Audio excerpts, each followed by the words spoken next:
Alright, today I want to kick off a bit of a bigger project and experiment with something a little new as far as video format goes. Basically, I want to try a bit of a mini-series. This is essentially going to be a test to see how this format might work. This is a plan I've had for a while, and well, we got to see how it works. It's also a cool incentivized way to help me get things done, hobby-wise. And yes, I'm a little trepidatious about the whole thing for two reasons: time frame and labor breakdown. But you know, to get somewhere, you gotta start walking. Even if you find out later it was in the wrong direction. This is the way.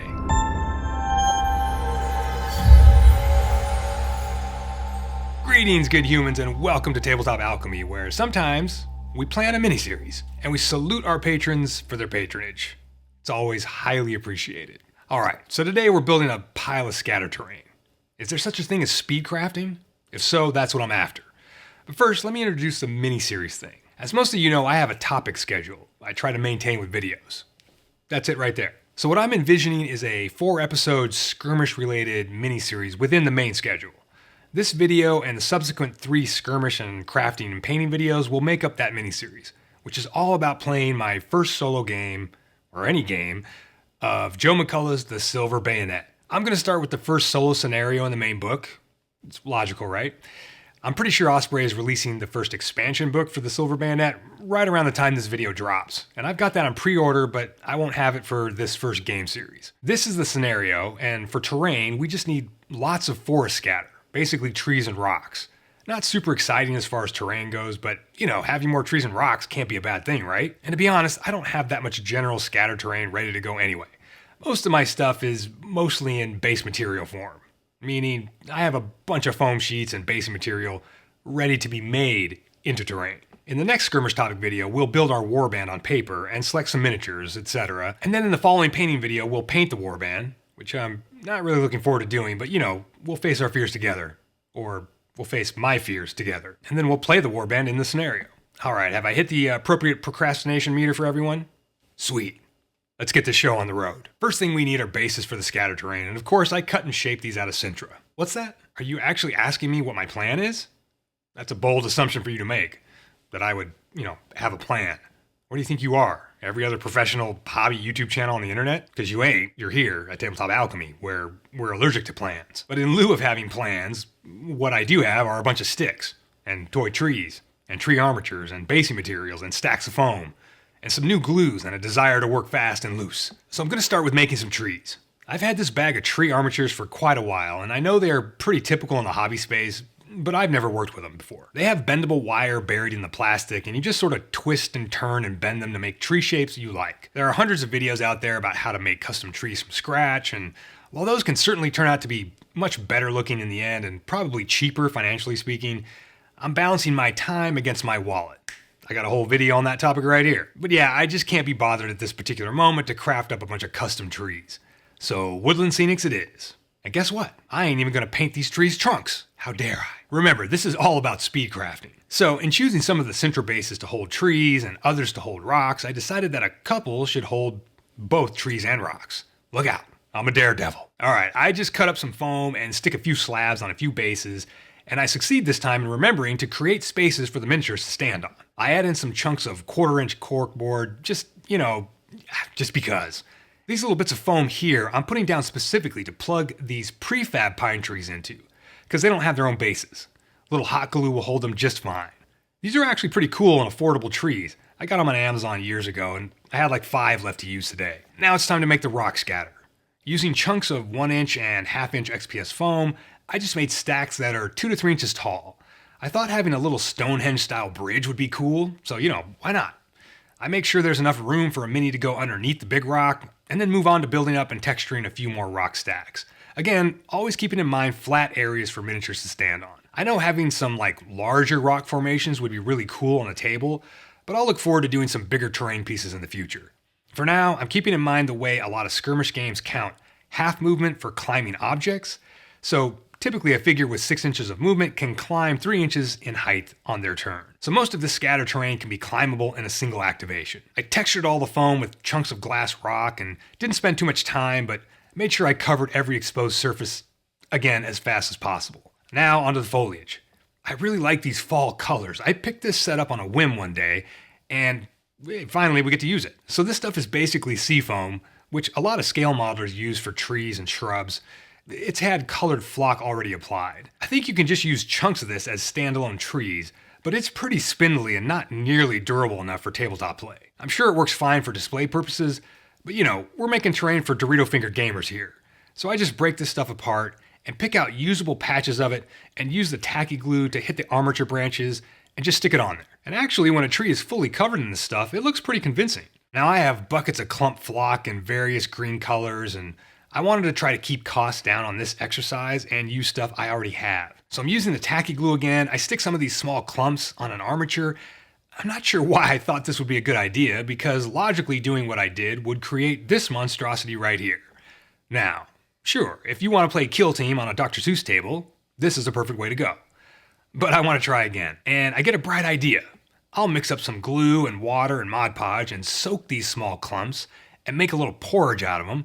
And I bought some wax paper to put spoonfuls of this down on, and I'll just make my own foliage clusters.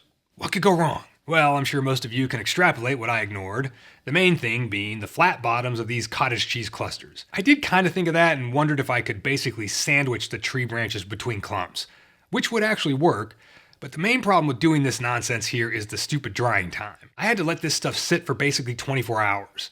And then of course I had the flat undersides and the little ribbons of dried glue, but those are okay, we can cover those with more flock after they're on the trees. But yeah, this was a frustrating turn of events. Too long to work with, and it just looks like more Dr. Seuss terrain. There are definitely applications for this kind of clumping thing, but it's not what I need for these trees. As luck would have it, while I'm trying to do this little series, I'm also getting slammed with a bunch of day job video production work. When it rains, it pours. In this case, floods. In between droughts. Kind of just like California in general. The life of a freelancer. But also, as luck would have it, a bunch of my gigs occurred about an hour-and-a-half drive from where I live, and happened to be right down the street from a pretty big hobby store. So after one of my shoots, I went shopping, and I picked up a couple more of the seafoam kits in various green colors, and I got this, which turns out to be exactly what I didn't know I was looking for. It's called Foliage Clusters, and it's basically a brick of textured flock that hasn't been pulled apart yet. And I'd never have known to even look for it because I've never heard of it before. And yet, for the price versus the work of gluing up dumb custom clusters, this stuff is definitely a winner. You can tease it apart to make large clusters that are still inherently connected, so gluing them to the branches works totally fine. In the end, for me, it was the fastest way to fill out one of these tree armatures. But that said, the seafoam product is much better looking, detail-wise. But for speed crafting and less mess, Foliage Cluster Foam is the way to go. But I have these new colors of seafoam, so we gotta build trees out of this too. I like mixing the colors up whenever I can. This definitely adds to the overall look of the trees. Now, the last thing I picked up from Pegasus Hobbies was their last bottle of Woodland Scenics Hob-E-Tac Glue. I know it sounds funny, but that's how it's spelled. Hob-E-Tac Glue. I'd seen a couple YouTube videos on using it and I wanted to try it out. This bottle cost me $8 US, and it's pretty wonderful. The instructions say paint it onto a surface and then wait until it goes clear, which in my environment took about an hour. I think in more humid environments it's going to take longer, but even when it's still white but has had some time to evaporate some of its moisture, it's still very tacky. I was able to just glob on foam flock and sea foam and whatever. It grabbed that stuff super well. It seems pretty durable too, but we're going to seal all this stuff later on anyway. After messing around with the normal tacky glue and making custom clumps and all that stuff, I wish I just had this Hob-E-Tac from the beginning. I'm also fairly certain that this stuff is just some kind of industrial water-based contact cement, and there's probably a much cheaper industrial version of it out there. A quick Google search brings up all kinds of products, especially for gluing leather together. So maybe one day I'll splurge on some of these products and test them out on more trees. I just like how easy it was working with this stuff. Some of you are probably shouting at me to use spray adhesive, like Spray 77 or something similar. You probably have a valid point, but for me there were two reasons I couldn't use a spray adhesive. One, I can't spray stuff like that in my apartment. The fumes are terrible and it gets everywhere. I know from experience. But the other reason is that I would have had to mask off all the trunks and portions of the branches where I didn't want flock. So I recommend this Hob-E-Tac. It isn't too smelly, it didn't make me sick to use it in the apartment, and when it's ready to stick stuff to, stuff sticks right to it. I even just started putting Hob-E-Tac onto the already glued flock to add more flock on top, and that works great as well. This is how we learn what we don't know. We do something new and see what works. Finally, I have all the tree armatures flocked. And now it's time for a genuine mess. I mixed up my own version of Scenic cement for my little cheapy spray bottles with some PVA glue, some Mod Podge, and I meant to add some Mecha Matte varnish, but I forgot. and obviously a lot of water. And I doused all the trees in this stuff, just hosed them down as best I could. Next time, I'm gonna use a full-size spray bottle with real spraying power. I also put down 2 pieces of black construction paper to keep the mess contained on the hobby desk, and after spraying down each tree, I got out some of this alternative leafy flock I already had from Noch, and sprinkled this on top of all the green trees, and this was an excellent finishing touch. I mean, you know, most YouTube videos about making trees tell you to do something like this, and that's for a reason. But yeah, once these things all dried, I think they ended up exactly where I thought I would get them. Fairly rugged, sealed, scatter terrain trees. For the next step, I decided to order some Sculptamold. I've never used this brand before, but I've worked with similar products in the past, and it's just a cheaper bulk alternative to the terrain paste I currently have on hand. I know you can make your own with toilet paper and plaster of Paris, and I know you can use like the grout and spackle and sand to do a similar type of thing, but you know, I was placing an Amazon order for other stuff and just threw this into the shopping cart because I tried to find any store near me where I could just pick it up off the shelf, and I couldn't find a single place with it in stock in a 35-mile radius. Whatever. I got it, and we're putting it down to cover all the seams and where the foam hits the bases, and on these small pine trees, I just covered their foam bits all the way up. I put some of it on the cork surfaces to add texture and break up any flat areas. This stuff kicks pretty fast, but I ended up having to leave it overnight to finish drying all the way. When I went to Michael's looking for Sculptamold, I decided to refresh my terrain paints and found this line of matte colors from Folk Art, and so I got a few of the standard colors I like to have on hand for cheap terrain painting. I put some brown and black into the Mod Podge, and then I forgot to not add water for this step, and ended up thinning down the first batch of Mod Podge, which is not what you want to do for this type of sealing. So I eventually had to drop a second coat of Mod Podge on top of the first later on, but yeah, sealing all the foam and plaster in Mod Podge is pretty standard and it goes pretty fast. Then I left that to dry for a few hours. And now we're on to dry brushing the rocks. Using my trusty cheap makeup brushes and more of the Folk Art paint, I built up from a pretty heavy first coat of gray to lighter and lighter colors. I introduced some brown just to add some color variation to the stone. I used pure white at the very end to just hit the edges of the rocks, and all this knowing that the wash stage is coming next. I have these 2 old bottles of Lester Bursley wash that I made like 5 years ago and haven't hardly used because I made it to use on terrain, so you can see that obviously I haven't built a lot of terrain between now and then, but now I finally got terrain to use it on. So I've got a black sort of Nuln Oil clone and an Agrax Seraphim Sepia facsimile, and I also mixed up a bit of this green and brown matte paint and water with a couple drops of 182 proof rubbing alcohol to make quickie Athenian camo shade replacement. It's not the real way to do this. I should have used inks, but this is speed crafting. Come on, I got no time to do stuff right. While dumping these washes all over, I tried to mix them up in different spots all over the rocks to create color variation and visual texture. Again, this is the speed crafting method and not a I'm gonna make the most realistic rock formations in the world and they're gonna look awesome method. Now finally to flock. We're in the home stretch. To start with, I mixed up a couple different color tones of flock with all these various flocking products that I have. I put some static grass in the mix and some old tea leaves, and I set up a vibrant emerald green mix and a more realistic dull green mix and a brighter yellowish mix. And then I realized the home stretch is not as home stretchy as I thought. I forgot to do something I should have done before the painting stage. I got some of this wet ground terrain paste and add a healthy dose of coarse and smooth sand to it. Because this paste is intended to look like wet mud, so it's only lightly textured, and I want something more textured. But I didn't want to go buy another jar of the same stuff that just has more sand in it, so I just add my own. It's kind of like instead of buying 17 shades of gray, you just use bottles of black and white to mix up whatever shade you want when you want. I slapped this stuff on small sections of the terrain pieces to create little patches of micro texture and to cover some of the more egregious seams in the foam. You can do the same thing with sand and baking soda and PVA or wood glue. I just went with this kind of expensive jar of terrain product because I know it'll dry fast, and I'm planning to put flock down wherever I put this stuff down. I don't know why I'm doing this. It's actually totally unnecessary. Flock would cover everything just fine. But it would have been worth the time if I'd have done it before the paint went down, because then it would have become part of the overall terrain texture. And we'd have had this texture to peek through the flock in places randomly. As it is, because I'm putting it down on top of the paint, I kind of have to cover it with flock if I'm not going to take the time to paint all the patches individually. Now, a few days prior, I had made a few more of these PVA glue-soaked clump foliage bush things on wax paper. But as you can see, my overzealousness with the glue left this border of glue film around the bottom edge of the clusters.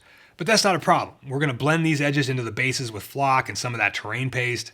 I had these 2 extra center bases that I had planned to make rough terrain out of, and I figure putting these bushes down will work just fine for that purpose. They'll offer some, partial cover, a miniature can move across it with the rough terrain penalty, etc. Some hot glue to fasten these bushes down, and we're good to go. Adding one or two of the clumps to the bases of trees is kinda cool too. Wait a minute, I'm supposed to be speed crafting, not messing around with actually thinking about extra details. Let's get a move on. So these two bases of shrubbery get fully covered in the terrain paste, and we'll add a little dry brushing after it dries, and some random flock when the time comes. Which is now, the Abby Singer step. The Abby Singer is the second to last shot of a shooting day on a film set. The last shot is called the martini shot, which I'm sure you can infer why. Anyway, time for flocking these stupid things that I'm very sick of looking at.